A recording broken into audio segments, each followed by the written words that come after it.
Buonasera, benvenuti a questa edizione di TG Venezia Mestre. Come avete sentito anche dai nostri titoli, questa mattina veneziani e turisti hanno assistito a quello che era il funerale simbolico di Venezia, organizzato dalle comunità online di Venezia.com. Questo per protestare contro lo spopolamento della città, assordante il silenzio del comune, come ci spiega nel servizio Tommaso Stoppa.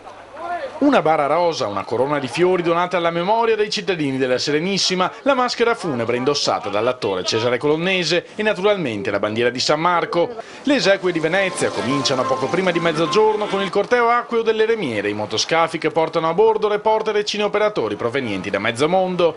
Centinaia di curiosi si radunano sulle rive per assistere all'insolito spettacolo, mentre i ricercatori americani della National Geographic Society non perdono l'occasione per raccogliere con un tampone il DNA dei veneziani, una specie in via d'estinzione. Io sto studiando il fenomeno dello spopolamento da anni e è un grafico che si comporta come i titoli in borsa.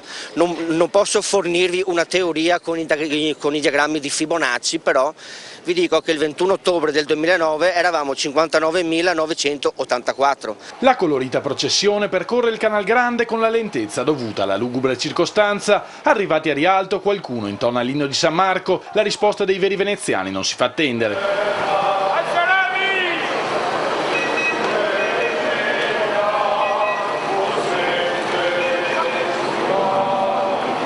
Ad attendere la bara, di fronte a una Ca' Farsetti coi cancelli sbarrati e presidiata da due file di poliziotti, il gruppo dei Becchini con tabarro e cappuccio. Il feretro viene issato a riva e condotto dai portantini a ridosso dell'ingresso. Si leggono i messaggi di cordoglio dei veneziani, poi il poeta Gilberto Gasparini intona la sua personale orazione funebre. Napoleone che accopà leoni e cese, gli austriaci con gli altri se che pagare spese.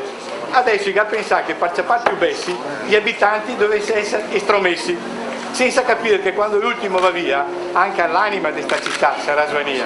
Nel silenzio dei 300 spettatori che fanno a gomitate per assistere alla scena, l'officiante pronuncia il discorso di commiato, infine il colpo di teatro.